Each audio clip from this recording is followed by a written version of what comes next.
Papua.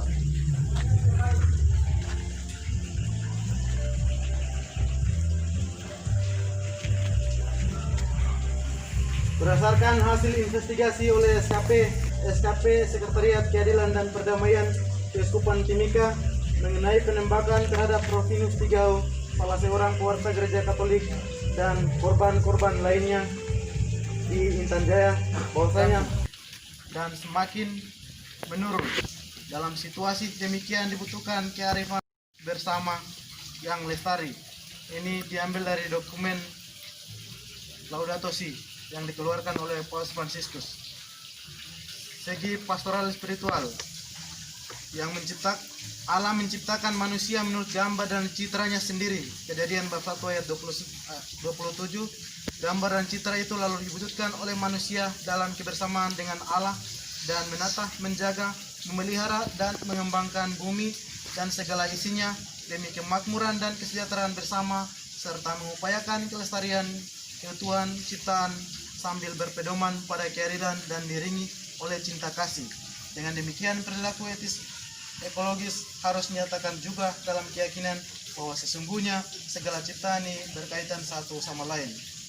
Maka setiap usaha demi damai dan kesejahteraan tidak akan mungkin terwujud tanpa sekaligus juga mengusahakan kebaikan dan kelestarian seluruh ekosistem.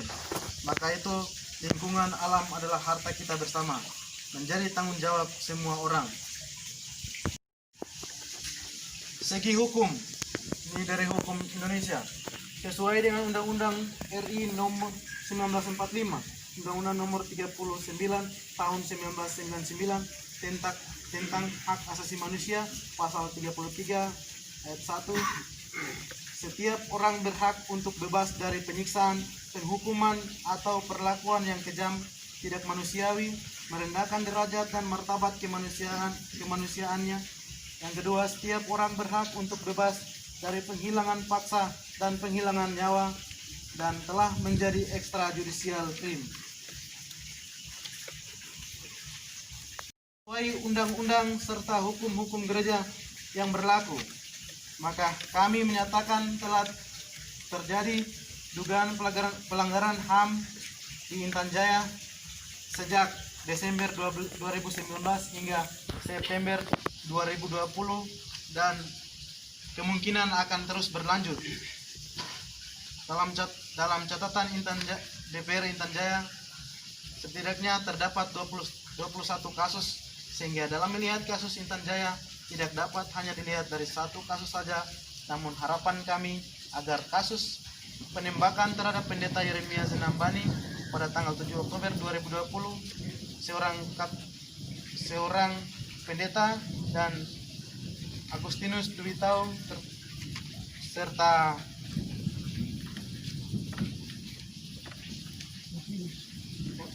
Rufinus Tigao,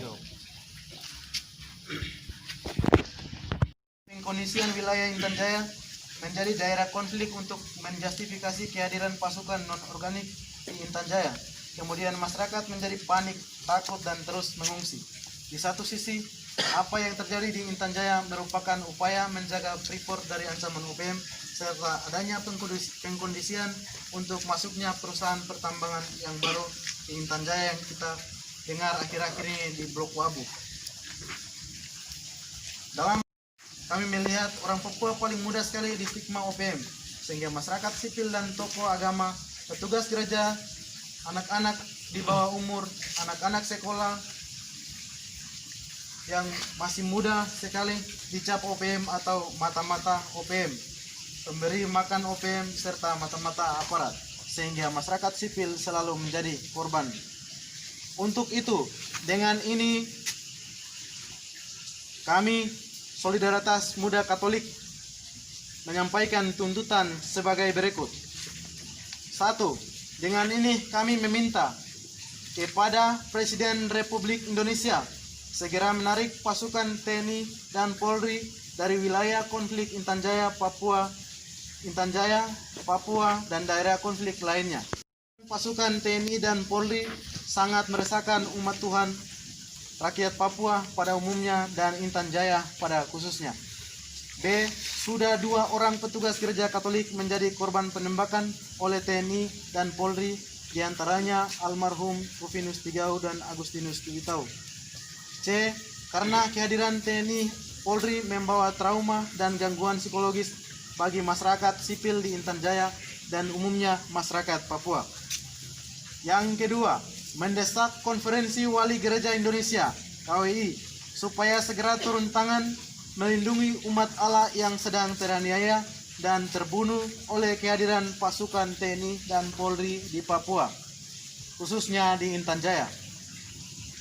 Yang ketiga, mendesak 5 uskup seregio Papua untuk membentuk tim investigasi agar peristiwa penembakan almarhum Rufinus Tigau dan Agustinus Dwi Tau dan almarhum Rufinus Tigau pada 26 Oktober 2020 dan pewarta Katolik Agustinus Dwi Tau. Yang keempat, mendesak Komnas HAM RI untuk turun ke Intan Jaya melakukan investigasi peristiwa berdarah almarhum Tigau. Yang kelima, P dan MRP segera mengambil sikap terhadap kondisi keamanan di Papua sesuai dengan Undang-Undang Nomor 7 Tahun 2012 tentang penanganan konflik sosial dan segera bertemu pemerintah pusat untuk menyikapi situasi di Intan Jaya dan sekitarnya dan Papua pada umumnya. Menolak segala bentuk investasi yang hendak beroperasi di Intan Jaya dan Papua pada umumnya. Yang ketujuh, kami meminta agar pelaku penembakan terhadap katekis Katolik di Intan Jaya diadili di pengadilan HAM sesuai prosedur yang ada dan berlaku bagi umat Tuhan di tanah Papua dan keluarga yang ditinggalkan. Sekian pernyataan sikap dari kami, Solidaritas Muda Katolik yang ada di lingkungan tanah Papua, lebih khusus yang ada di Jayapura.